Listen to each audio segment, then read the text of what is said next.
Good afternoon, everyone. So my topic for the day is be the Harvey Dent and manage and lead technology. Well, why is this so crucial to me? I could probably explain it better by telling a bit more about myself. So this is me. I'm nowhere close to this picture that is here, like the demure shy girl. I am completely opposite, an extrovert who loves talking to people, who loves interacting. And talking about my professional side, I have worked at Ernst & Young and also done my co-op at Verizon. I'm a computer science student here at CCIS. And additionally, I am the vice president at the graduate student government of Northeastern. This is my second year here in the same position.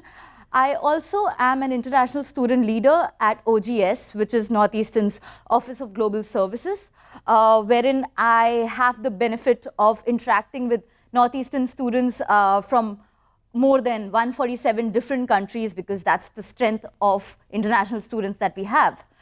And moving over, you might question that what exactly will leadership do with a technical field like, let's say, computer science or data analytics?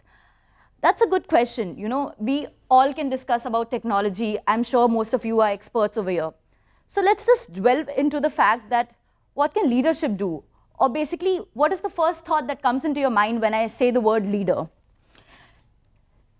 Does this picture appear in your head like a brutal, fat guy who's commanding orders? Is that a leader?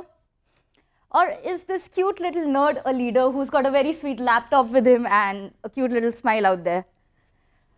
Or is it this red, happy little minion who's dancing around and having a band of followers right behind him? Well, the pictures speak for themselves, and I'm sure you know what the answer is. But the second question that comes in after this might be that, how is a technical field like computer science or anything that is related to technology even remotely related to something like leadership or having management skills, right? Wouldn't that be something that you would be thinking about? Maybe this slide can answer it. Like, I'm not sure why I put these people here, but they look relatively familiar, don't they? They are all great technical geniuses and have very big companies which they are leading. Neither of them would have a single doubt in answering any technical related questions. But what do you think got them so far? Was it just the technology that they knew? Or do you think they had imbibed various leadership and managerial techniques on the way which got them so far ahead in life?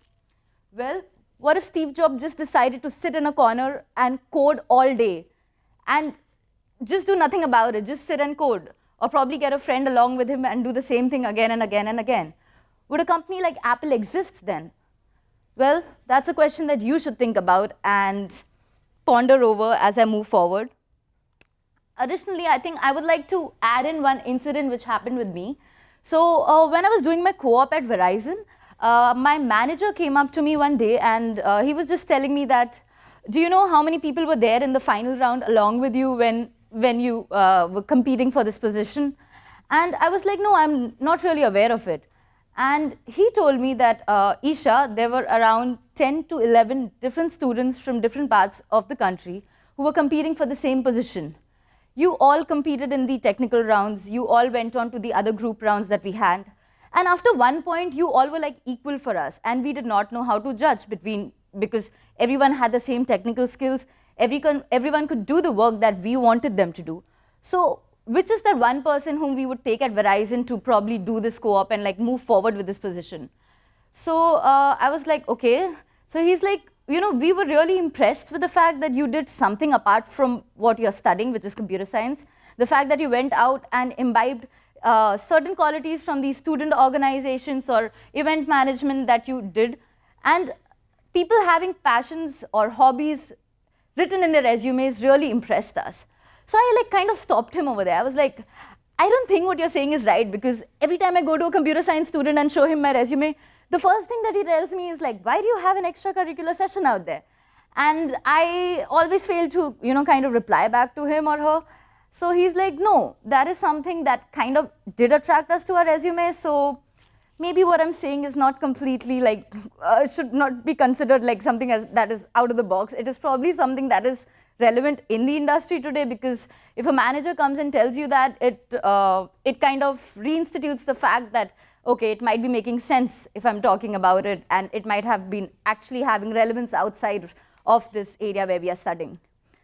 So one of the basic reasons why this is very crucial is because when we look at the industry data out here, there are only 33% of tech leaders out there which are being churned out of the industries which are related to technologies.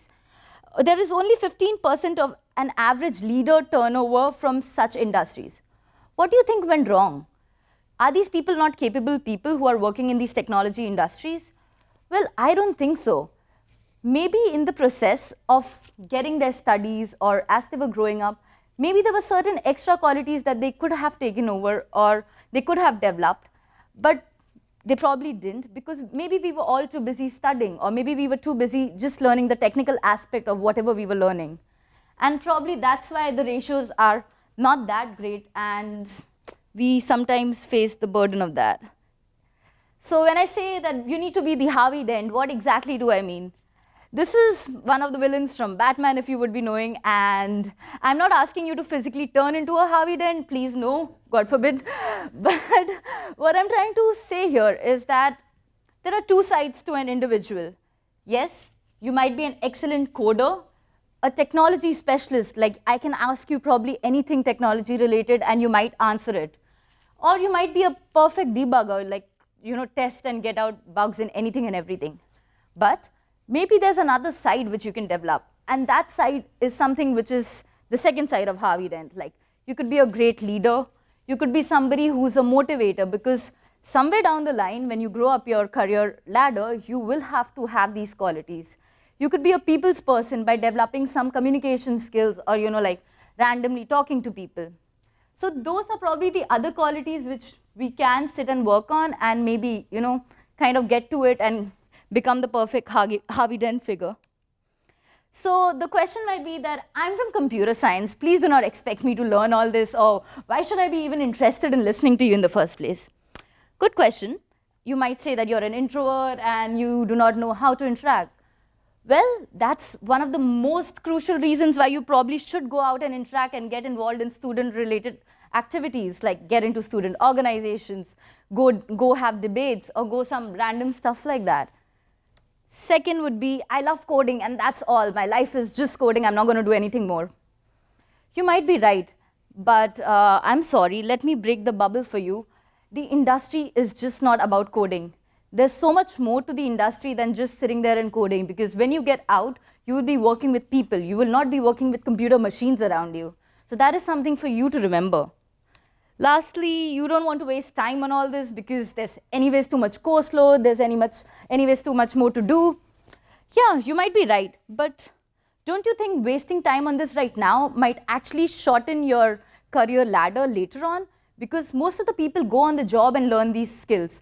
If you have time right now, you can learn it now and shorten that job-related professional development that you have. Maybe you can get promotions sooner than what your other peers can. So I feel that we can follow something like a DIP technology. It's not really a technology, but a policy that I kind of invented. In that, the D stands for develop.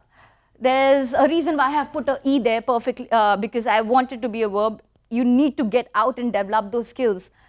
Go participate in elocutions. Go participate in debates, in student-related organizations. All these things help you get your communication skills developed, or they help you get the people skills in place. So you need to go out there and interact with people. The second thing would be to imbibe.